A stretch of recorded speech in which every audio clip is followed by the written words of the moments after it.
In this lecture, I'll show you the metrics using Grafana. In Istio, you can also have metrics with Grafana. In this lecture, I will show you how to reach the Grafana dashboard and interpret the metrics.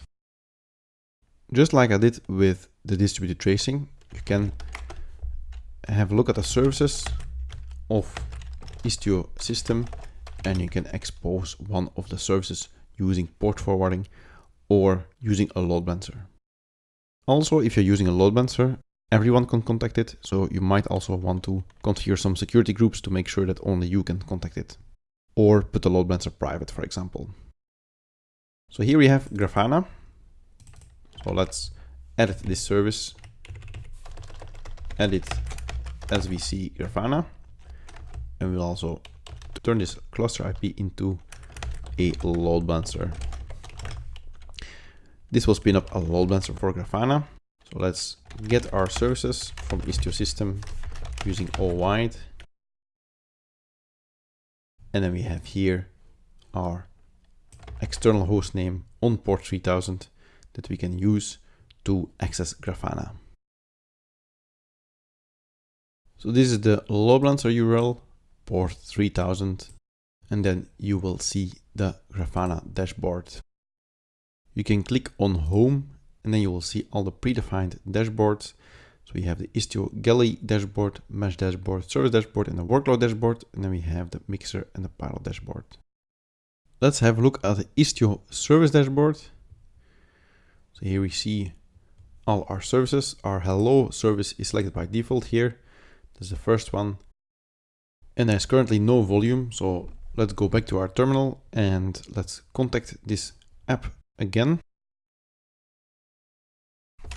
This is the Istio Ingress Gateway on hello. Get hello world because our hello application is deployed. If it's not deployed, then you can just redeploy hello world.yaml and hello world gateway.yaml. So we generated some traffic. Let's go back to our Grafana dashboard. And now we see there's client request volume, 0.8 operations. There's server request volume, 100% was successful. There's no HTTP 500 responses. And we also see here that all the requests were under 30 milliseconds. We also see here the incoming requests.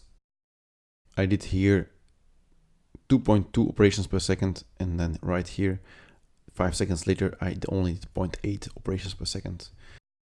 So this is the hello default. So if you have then a look at our world default, then we'll also see that our world has client requests and server requests.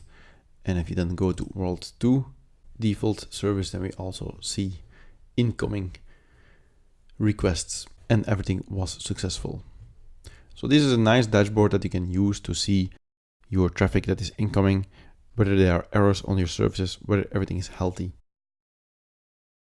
This is the service dashboard, but you also have, for example, the mixer, the pilot dashboard that can give you some general information about the health of your Istio service itself. So for example, the mixer can tell you how much memory is in use, CPU, disk, go routines, the incoming requests that go into the mixer. So this can give you some general idea of the health of Istio itself. And then you also have the pilot dashboard. This is the Istio pilot. Here are also some server metrics, memory, CPU, disk, go routines that you can see whether this is healthy or not. So mainly I think that the Istio service dashboard is really interesting because you can drill down on the services that are deployed on your cluster and have a look at how they are performing. In general, the request duration, for example, is a very interesting metric. If this goes too high, then you can have impact to your clients that are trying to reach your service, for example. I would say have a look at it yourself, expose this service as a load balancer or just use port forwarding to have a look at this dashboard.